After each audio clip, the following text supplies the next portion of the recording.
It is Dave the Drummer. This is the Talking Drum, the third season. We want to say thank you for joining us. We got a very special interview with a very special drummer that I'm a very big fan of. This is probably what, like, you can't see the smile on my face right now, but it's about the size of from here all the way to Manchester. My guest today, I would like to have him introduce yourself. We're going to try that. It's a little new thing we're doing this season. Please introduce yourself. Hi there, Dave. I'm Andy from the band Doves. Thank you so much for joining us. I'm so Yeah, no problem. so happy to have you. Can you tell the listeners about your influences as a musician and also as a drummer? I guess, firstly, I'm not one really for listening. I know, I'm not one for just listening to the drums. I kind of, when I listen to music, it's almost like a secondary thing. I guess that's like maybe a lot of musicians. You're listening to the overall band. So I couldn't say at the moment who. I can tell you probably growing up, which drummers were an influence and who I used to, really listen to and really study. Sure, lay it But on me. yeah, well, I guess people are, from I don't know. I mean, I was lucky enough to start playing drums when I was probably about. Both my brothers decided to play guitar, so I was like, if they're going to play guitar, I'm going to play drums. Just to be, well, sibling kind of rival. Yeah. So I was lucky enough really to start. I was about sort of 11, 10, 11, and I did the classic thing just on biscuit tins for a couple of years.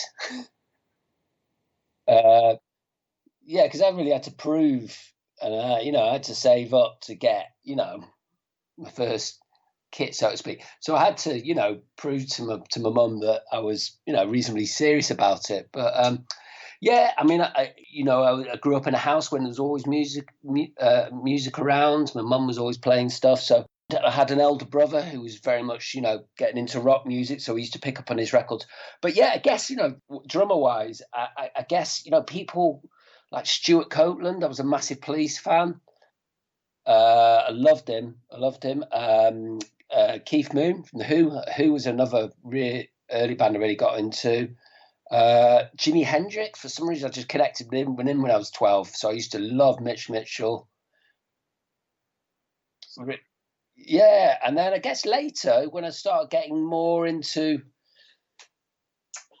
I suppose, funk and stuff, Elvin Jones and people like that would become more of an influence. But again, I suppose earlier on I used to, study these people, but as you got more into kind of the process of trying to write songs and stuff, it became less important for me and it was about the overall song and not playing too much. I mean, I went through the process, I guess, as a lot of musicians do, of, I guess, kind of showing off. How many fills can you rock in 2 minutes? I was as guilty as that as anyone. uh, and I guess as you grew up and playing in lots of bands, and you just learn that maybe kind of economy is a better way to go. All right, yeah, yeah, yeah, yeah. What musician? I mean, I guess growing up in Manchester as I did, bands, I suppose like Smiths and New Order were really because I was seeing. As soon as I was old enough, I was going to gigs, and I was going to see, I was lucky enough to go and see those bands. I got swept along in the old sort of acid house thing in very lucky, really lucky timing. Um, but I love, a lot of electronic music. I love craft work. I love a lot of soundtrack music. I love, Morricone, God rest his soul. John Barry, I love a lot of funk music. I love, Afrobeat. I love I just try and listen to as much stuff as I can. I love a lot of soul, uh, uh, hip hop. I got really into in my 20s.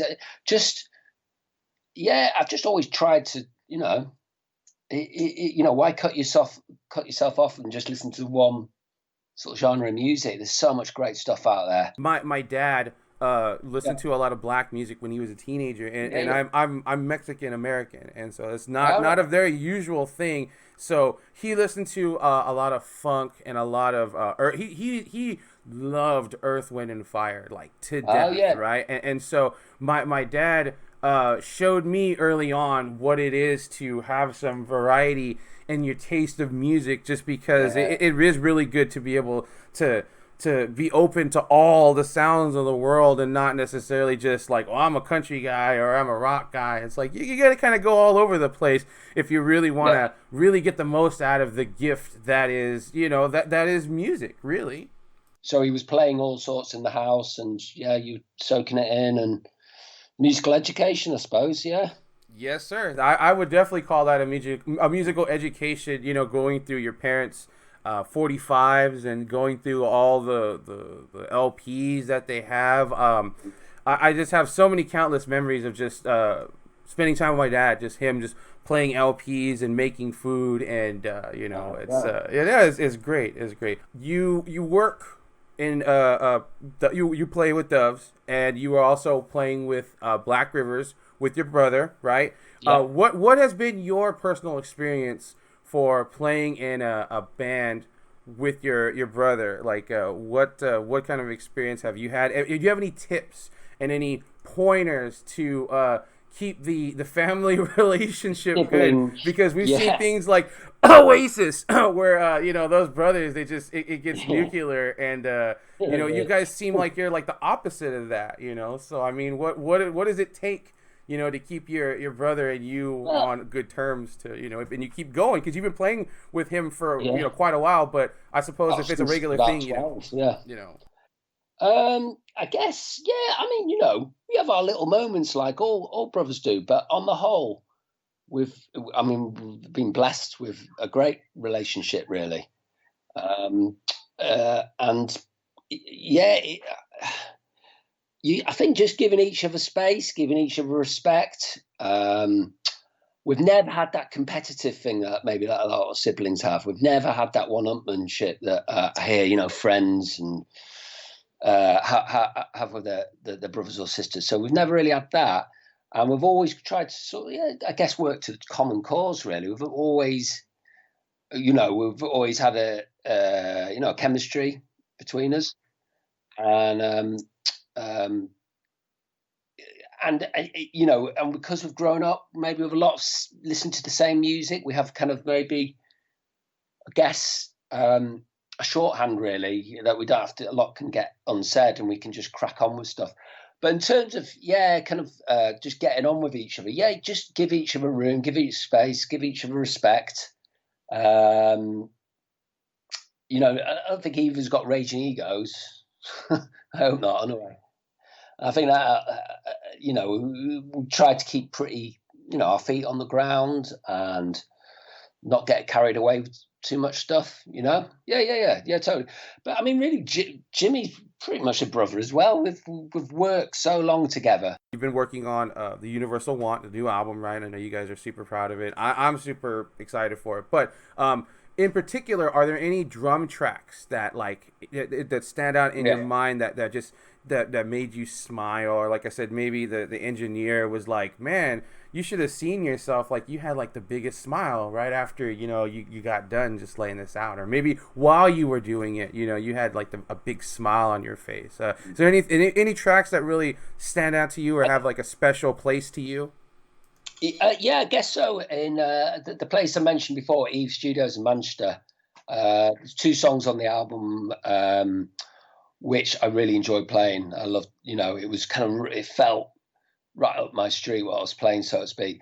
Because on every album there's more challenging tracks, and which are great. It's great to challenge yourself in it, but these two I just felt really comfortable, and I really, I just really enjoyed playing. Yeah, there's a track called For Tomorrow, which is on the album, and then another song called Mother Silver Lake, which has got a kind of like, it might not like sound it like to other people, but to us, we will try to go for a kind of Afrobeat groove. I don't know if it worked out that way. We always have this thing in our mind, oh yeah, this is kind of vibe we want to go for, and then so I don't know whether people can spot that in there, but um, yeah, those two tracks I really enjoyed playing. I was having a lot of fun playing them. Hi, folks. Dave the drummer here. Thanks so much for listening in on this special clip for our interview with Andy Williams of Doves. We look forward to releasing that along with all of our brand new episodes for the Talking Drum. Please make sure to subscribe and to follow and to check us out over on Podomatic as well as our YouTube channel. See you then. Take care. Bye-bye.